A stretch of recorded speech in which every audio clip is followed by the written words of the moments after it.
Bonjour, cette vidéo, je me suis décidée à la faire suite à un entretien avec une cliente qui me disait que malgré son alimentation très saine et majoritairement crue depuis plus d'un an, elle était toujours accro au sucre. Alors ce type de témoignage, je l'entends encore et encore, quel que soit le type d'alimentation que les personnes ont adopté, c'est-à-dire qu'elle soit classique, végétarienne, végétalienne ou crue. Être accro au sucre ou avoir des envies incontrôlées d'aliments sucrés, ça ne veut pas forcément dire manger des gâteaux. Ça peut être aussi manger des fruits secs qui sont très sucrés, ou des fruits frais même en grande quantité, ou également du chocolat qui est un excitant. Alors j'ai même eu le cas de personnes qui n'avaient pas de fringale d'aliments sucrés avant d'avoir changé d'alimentation et d'être passé à une alimentation végétalienne et crue, et qui se sont retrouvés avec à avoir des crises de boulimie d'aliments sucrés, alors des fruits en l'occurrence, sans comprendre pourquoi, parce qu'elles pensaient avoir une alimentation saine forcément. Et elles n'avaient pas avant ces crises de boulimie de fruits. Parfois, donc, c'est des envies de fruits, certes, mais malgré tout, ça reste du sucre. Et si c'est un comportement impulsif, incontrôlable, que ça n'est pas de la faim, c'est qu'il y a un problème quelque part. Alors ce que j'ai pu constater en 15 ans que je m'intéresse à l'alimentation vivante, c'est que le point commun de toutes ces personnes, c'est qu'elles commencent leur journée avec des aliments sucrés. Alors ça peut être des mauvais aliments comme les céréales de petit déjeuner, là, classiques, mais ça peut aussi être des aliments dits sains comme des fruits ou des jus de fruits, ou même des jus de légumes, mais des légumes racines, donc qui contiennent quand même beaucoup de sucre, comme la carotte, la betterave. Comme il n'y a plus de fibres dans les jus, ou pas suffisamment pour ralentir l'absorption du sucre dans le sang, ça donne un pic de glycémie en fait. Et il faut savoir que la glycémie du matin, ou celle qui suit en tout cas le premier repas de la journée, parce que parfois certaines personnes suivent le jeûne intermittent, donc peuvent manger tard dans la journée, mais ce que vous mangez en premier repas de la journée détermine la glycémie du reste de la journée. Donc si d'un seul coup vous vous retrouvez avec un pic de sucre, inévitablement à un moment donné vous aurez un besoin de sucre que vous ne pourrez pas contrôler parce que c'est hormonal tout ça et que ça n'a rien à voir avec la volonté. Ce que je vous dis là, c'est issu de mon observation avec mes clients, mais c'est aussi de ma propre expérience. Il y a vraiment une grande différence entre les fois où je commence ma journée avec un smoothie vert et les rares fois où pour une raison ou pour une autre, bon, la vie est ce qu'elle est, je ne commence pas par un smoothie vert. Évidemment, chose que j'évite de faire au maximum. Évidemment, si je commence par quelque chose de sucré et qui n'est pas sain, c'est pire que si je commence avec des fruits entiers. Mais même avec des fruits entiers, j'ai bien constaté une différence pour le reste de ma journée. Je vais plus facilement avoir une envie de sucre dans la journée ou le soir, ou un coup de fatigue. Et souvent, quand on a un coup de fatigue, on va vers le sucre pour se redonner de l'énergie rapide. Alors plus vous mangez mal, et plus vite vous avez votre pic de glycémie. Donc si vous mangez le matin quelque chose du style donc céréales de petit déjeuner classique, vous allez avoir envie d'un stimulant, donc soit du sucre, soit du café ou encore du chocolat dans l'après-midi.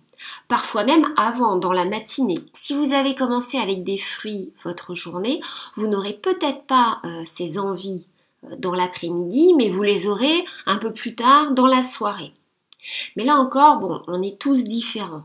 Donc même si ce que je dis est une quasi-constante de ce que j'ai pu constater, on peut bien sûr réagir plus ou moins fortement et pas à la même vitesse non plus. Et il se passe la même chose avec un stimulant. Si vous avez consommé du café ou du chocolat par exemple, et encore plus avec du chocolat cru qui est encore plus stimulant que le chocolat du commerce classique, ou également du guarana qui est une plante très stimulante.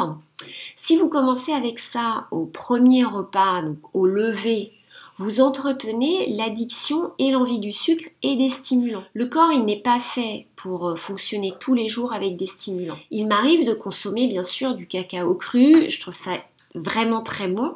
mais de moins en moins parce que je me suis rendu compte des effets extrêmement puissants et finalement plutôt néfastes sur mon bien-être étant quelqu'un d'angoissé. Alors j'ai des soucis avec l'anxiété qui n'ont rien à voir avec mon alimentation, mais mon alimentation a bien sûr un impact sur mon anxiété. Ça, c'est clair. Alors, mes angoisses et mon anxiété sont là parce que je souffre de stress post-traumatique, dont la cause donc n'est pas mon alimentation, mais il est certain que mon alimentation a un impact sur l'intensité de mon anxiété. Elle est beaucoup plus forte si je consomme du sucre et encore plus si je consomme du sucre le matin au premier repas de la journée, des aliments sucrés ou même des fruits. Les personnes qui ont ces problèmes et qui adoptent une alimentation alcalinisante, et les fruits ne sont pas nécessairement alcalinisants, contrairement à une idée un petit peu trop répandue, certaines personnes vont peut-être hurler en entendant ça. Mais je suis désolée, il y a des exemples de personnes pour lesquelles les fruits sont acidifiants. Ma maman était dans ce cas-là, le docteur Anne Wigmore était aussi dans ce cas-là. Elle consommait énormément et pratiquement que des aliments contenant beaucoup de chlorophylle par exemple, puisque c'était très alcalinisant. La seule chose qui est alcalinisante d'ailleurs, pour tout le monde, c'est le verre. Les feuilles vertes riches en chlorophylle, pas les fruits. Et le verre n'a absolument pas d'effet négatif parce qu'il ne contient pas de sucre, entre autres. Bien sûr que le sucre des fruits est bien meilleur que celui des bonbons ou des gâteaux du commerce. Mais il n'y a quand même pas le même effet sur tout le monde. Et puis, ça dépend aussi de votre activité physique. Plus vous avez une activité physique importante et plus vous allez brûler ce sucre. Ça va dépendre aussi de votre état psychologique, ça va dépendre de votre état de santé initial, ça va dépendre aussi de votre constitution. Certaines personnes brûlent naturellement beaucoup plus facilement. Ces personnes peuvent avoir un feu digestif très fort naturellement. Alors bien sûr, leur mode de vie et leur alimentation va améliorer ça, mais à la base, il y a quand même une facilité à brûler ce sucre. Il y a beaucoup de facteurs à prendre en compte. Et donc les fruits ne sont pas la panacée pour tout le monde. De toute façon, ce que je peux aussi constater, c'est que dans le cas de personnes qui ont une maladie grave depuis longtemps et qui ont suivi un protocole de détox à base de fruits, la grosse consommation de fruits peut aussi poser problème. Dans le sens où les fruits sont de grands nettoyeurs. Alors ce qui est excellent lorsqu'on a besoin d'éliminer des années de médicaments par exemple ou de drogue. Mais au bout d'un certain temps, alors ce temps va être plus ou moins long selon les personnes, et selon la quantité de toxines que vous avez à éliminer, mais malgré tout, si leur alimentation est centrée sur les fruits, la détox donc va continuer bien sûr, mais des carences minérales risquent fortement d'apparaître. Alors pour rectifier ça, ce que j'ai pu constater, c'est qu'au bout d'un moment, ces personnes-là, elles ont carrément arrêté de manger, d'avoir une alimentation à base de fruits, bon, c'est un choix, soit elles ont poussé un petit peu plus loin les recherches et elles en ont déduit qu'il fallait beaucoup plus d'aliments verts contenant de la chlorophylle et des minéraux. C'est pour ça que je milite tellement pour la consommation de verdure et de smoothies verts, parce qu'il n'y a pas d'effet négatif à leur consommation. Je n'ai encore jamais entendu parler de problèmes liés à la consommation de verdure. Alors sauf traitement médicamenteux qui interdit la consommation de vitamine K par exemple, mais là c'est vraiment très particulier.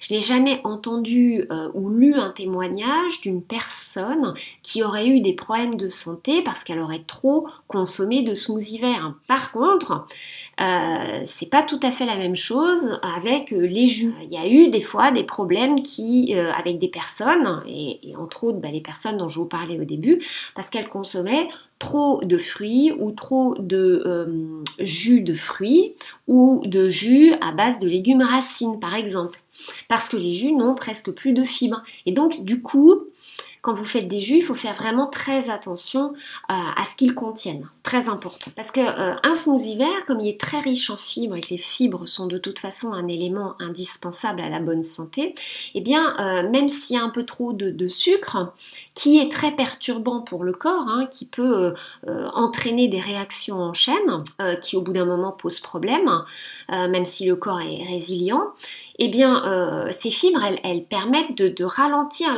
l'absorption du sucre. Donc, ça aura beaucoup moins d'incidence qu'un smoothie soit riche en sucre, sur la production d'hormones notamment, sur le long terme, qu'un jus. Tout ça pour dire que si vous avez des fringales de sucre, de l'addiction au sucre et même aux fruits, parce que si vous avez des envies incontrôlées de fruits l'après-midi alors que vous n'avez pas faim, c'est qu'il y a un problème. Eh bien, le simple fait de changer ce que vous prenez au premier repas de la journée peut complètement changer la situation et vous débarrasser de ce problème. Personnellement, plus je consomme de verre et moins j'ai envie de sucre. Je peux très clairement faire voir la différence entre les journées où j'ai consommé beaucoup de verdure et les jours où j'ai consommé moins de verdure. À la fin de la journée, la différence peut être importante. Alors, ça ne veut pas dire que en consommant des smoothies verts pendant une semaine, ça va être la baguette magique et que vous serez débarrassé de vos envies de sucre définitivement.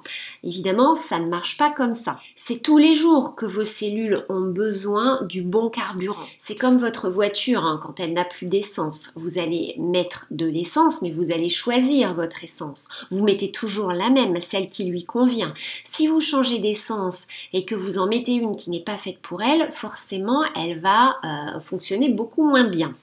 Alors vous avez besoin vous également toujours du même carburant. Alors quand je dis carburant, c'est pas exactement les mêmes aliments puisque en tant qu'humain, on est fait pour manger très varié, mais le meilleur carburant pour vos cellules et votre corps, c'est celui qui est riche en chlorophylle et donc les verdures.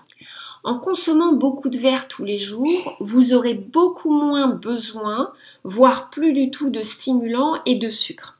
Et le sucre est un stimulant. Donc prenez juste un smoothie vert le matin, ne changez rien d'autre à votre alimentation si vous n'avez pas envie pour le moment de changer autre chose. Ça n'est pas la peine de tout bouleverser du jour au lendemain. De toute façon, je ne pense pas que ce soit la meilleure tactique pour aller vers une alimentation plus saine. Je vois pas mal de personnes qui se jettent sur l'alimentation vivante du jour au lendemain parce que elle semble, cette alimentation, avoir réussi à telle ou telle personne. Alors du coup, elles sont très motivées au départ et elles changent tout du jour au lendemain. Alors au début, ça peut très bien aller parce que la motivation est là, mais la motivation, elle ne dure pas. La motivation seule ne peut pas, à moins d'avoir une maladie très grave, c'est assez rare que seule la motivation arrive à vous faire tenir quand vous faites face à beaucoup de difficultés sociales ou familiales liées à ce changement d'alimentation justement.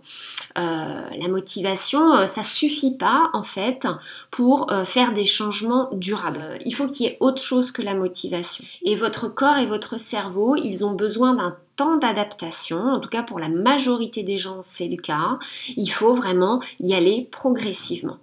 Donc commencez simplement par ajouter du verre à votre alimentation. C'est vraiment pour moi le premier petit pas à faire qui a un effet inversement proportionnel à sa difficulté à être mis en place. Voilà, sur ce je vous souhaite une bonne journée, à bientôt, au revoir.